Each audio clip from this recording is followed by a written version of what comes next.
That was excellent, very inspirational for primary care, but also for specialists. So thank you very much. I'm really delighted to be here today among this group of what I'm going to call happy warriors. That's really nice for a change, because if you've been to medical meetings lately, they're really not as joyous as they used to be. But I'm sensing something different among this group of doctors. I am especially grateful to Dr. Lee Gross for inviting me to be with you today. We are presently witnessing a movement of courageous doctors staking a claim to what is rightfully theirs, and in doing so, they could save our beloved profession. The direct primary care movement and the free market medical revolution has the potential to put the natural order back into medicine. But putting the natural order back into medicine requires doctors to believe in themselves, to believe themselves to be the possessors of everything that it takes to reclaim medicine. Physicians actually have it, but they don't believe it right now. And that's because we have been attempting to practice medicine under a form of feudalism, the physicians being the present-day vassals, the administrators and the bureaucrats being the present-day lords. Sadly, physicians now believe the only way to survive practicing medicine today is to have the protection of those who are currently lording over us. But that protection has come at a very high price. In a feudalistic practice, the physician vassals are assigned a small plot of office space, a few staff, and the latest incarnation of the interminable EHR. We are then expected to continually till the soil of patient care and to bring to our protector the financial fruits of our labor.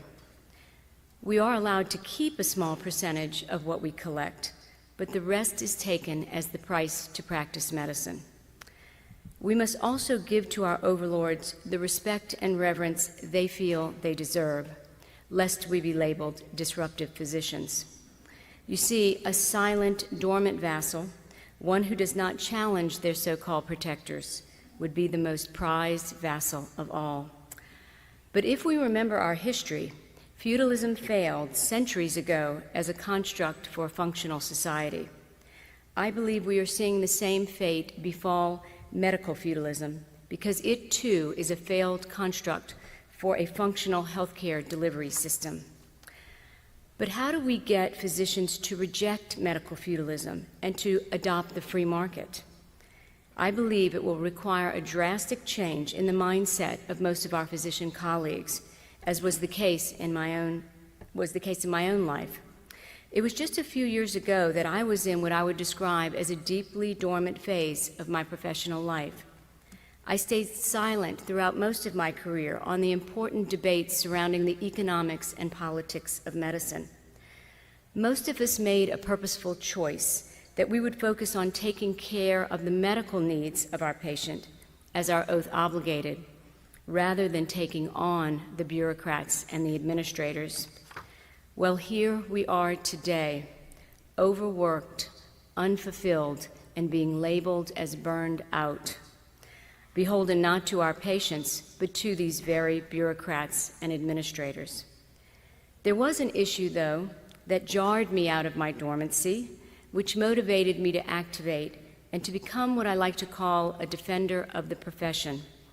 That issue was maintenance of certification, an unproven recertification mandate which effectively takes the lifetime medical doctorate and converts it into a 2-year certificate. Although MOC initially motivated me to activate, I quickly realized that once you stand in defense of the profession, you are not standing up for just yourself. You are standing for other doctors. You are standing for other doctors. It's really not about you. It's about your fellow physicians.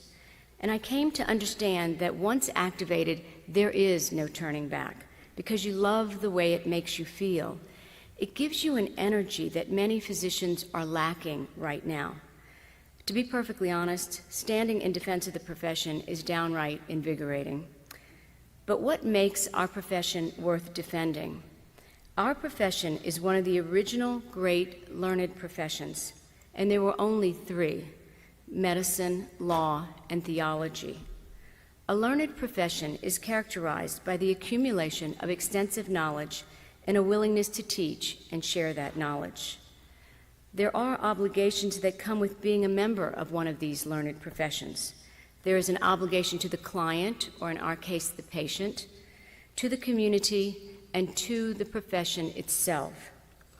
And I believe that is our biggest obligation at this time, the obligation and commitment to our profession.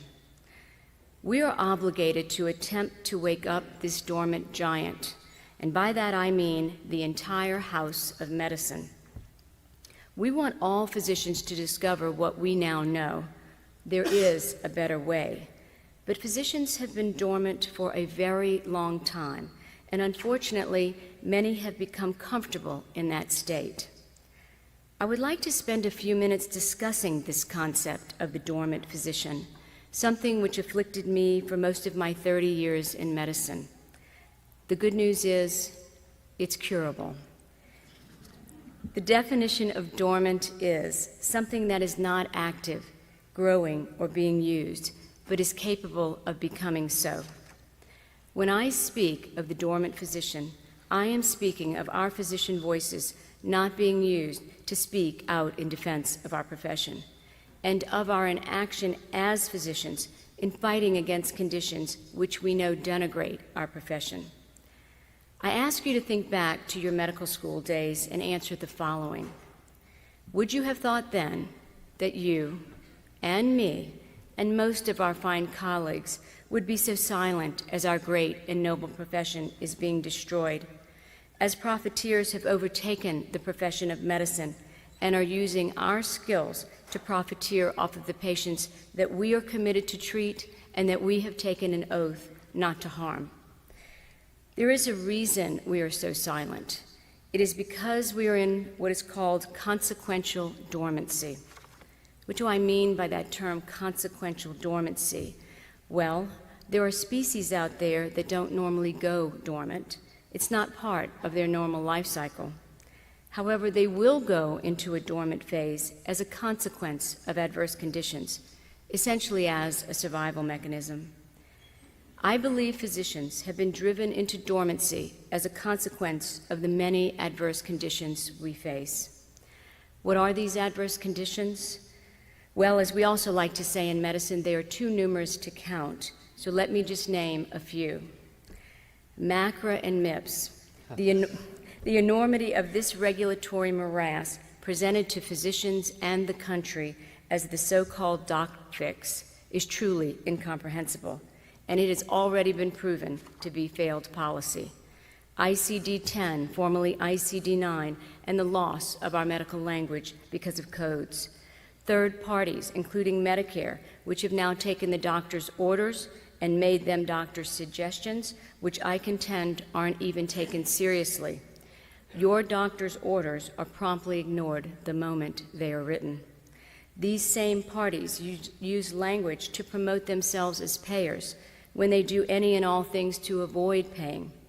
A more accurate descriptor might be denier, interferer, or delayer, but payer, I think not. RAC audits, penalties, the fact that we, among the most highly educated and skilled professionals in this land, ever allowed ourselves to be penalized for not doing the latest Color in the Lines project by CMS is a complete travesty. HIPAA, which shuts down doctor-to-doctor communication but allows the free flow of patient data to any and everyone else without the patient's knowledge or consent. MOC. If we physicians are forced to maintain our certification every 2 years, learning things we don't need and relearning areas of medicine we do not practice, there will be no time for anything else, much less the defense of our profession. Certificate of Need, stark prohibition of physician-owned hospitals, which doesn't allow for doctors to profit. Most doctors tend not to profiteer, but these laws encourage non-medical entities to do just that, They profiteer off of our skills and off of our patients. Politicians and health policy wonks who devise and pass legislation such as the HMO Act, the Health IT Act, ACA, MACRA, and MIPS, just to name a few, which effectively transforms our exam rooms into the laboratories of absurdity. These same politicians allow for and encourage the encroachment of individuals into our learned profession who have not acquired the extensive knowledge and skill that has been the standard for our profession. The EHR, that's the one that I want to focus on because I do believe this is the biggest threat to our professionalism. The EHR has destroyed the doctor's note, taking a once relevant, succinct, and honest document and turning it into the exact opposite, a dishonest, voluminous billing or coding record filled with irrelevant junk data that the physician is forced to enter.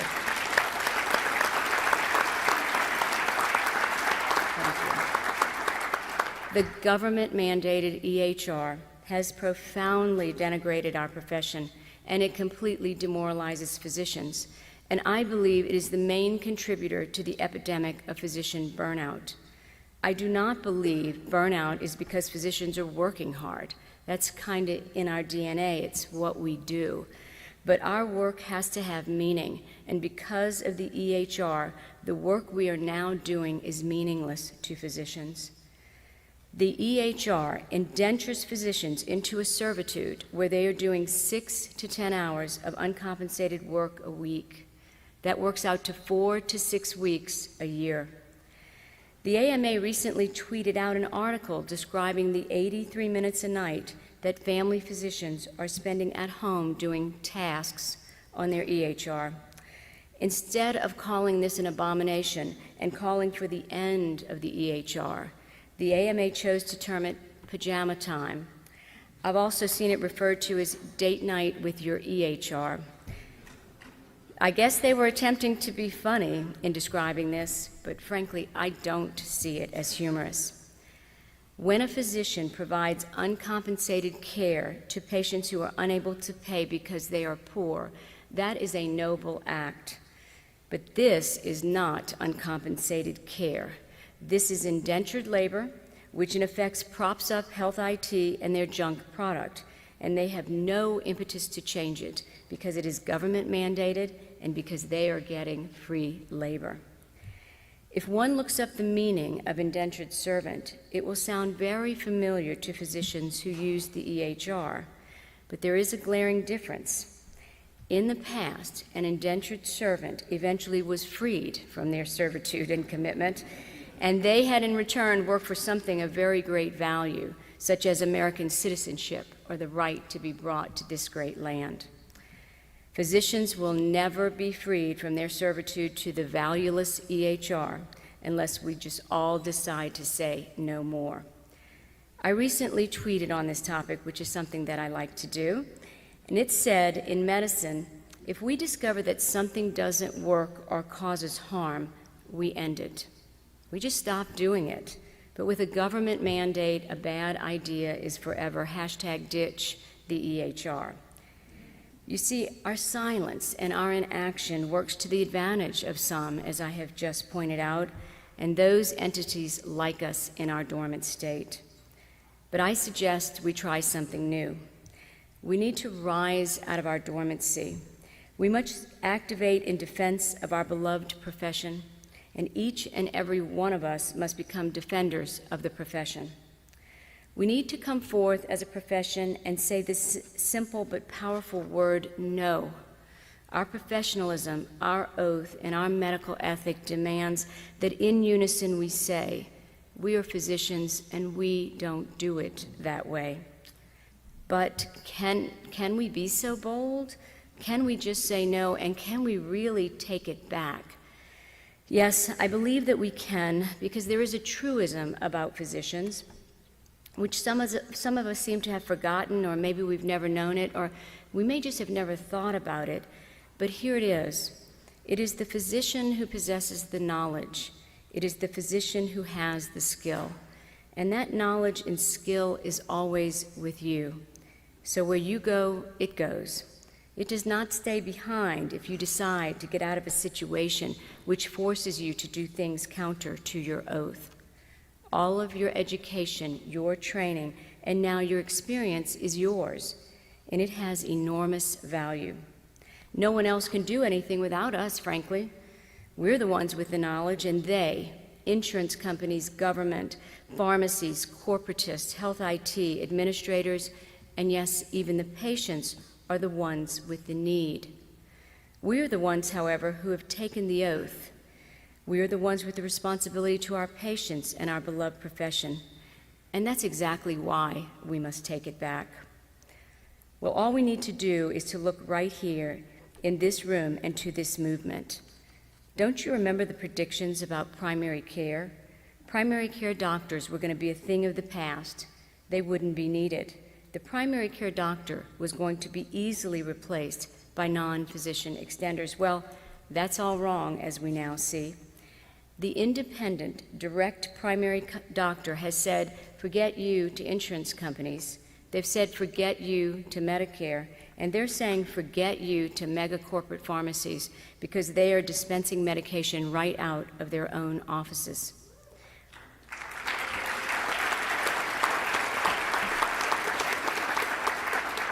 They are taking their valuable knowledge and skill set directly to the patient, and it is revolutionizing care in a 21st century way. But it is also going back to a kind of traditionalism, because that's the way it used to be. The doctor and the patient had a very direct relationship in all things, including payments, and there were no superfluous intermediaries whose only role today is to profit off of our skill sets and off the backs of our patients. The direct primary care doctor is now rising out of their dormancy to show us how it can be done. And they are setting the example for the rest of the physicians of this nation. They are reclaiming their rightful role as primary dictator of patient care and as the most vital physician of the entire team. These independent physicians no longer need protection from bureaucrats and administrators. They are now their own protectors, standing for the sanctity of the doctor-patient relationship and in defense of the profession. The natural order in medicine returns the primacy of the doctor in all aspects of patient care. But my caution to you today is, there are challenges being made against this movement, which would transfigure the purest model of DPC to once again introduce intermediaries. The key is you don't need middlemen if your prices are kept fair and you provide what the patients want and need: easy, timely access to their physician and true quality care provided by someone they trust. So I'll wind down with this thought. On a recent visit to the Reagan Library, I learned of a plaque that he kept on his desk during his entire presidency, which said, "It can be done." I've thought about that a lot because we often hear that medicine is too far gone and that doctors are powerless to change it. Well, I suggest to you that it absolutely can be done, but we need to rise out of our dormant phase to become defenders of the profession. If we stand for the profession of medicine and we do what we know is right for it, that automatically translates into what is right for our patients. It's the way that it works. The two are intertwined and they cannot be disassociated. That bond is forever. So for the rest of my medical career and maybe beyond, I am committed to advance the concept of the activated physician and to encourage every physician I meet, including each and every one of you, to become a defender of our great profession. Thank you very much for having me today.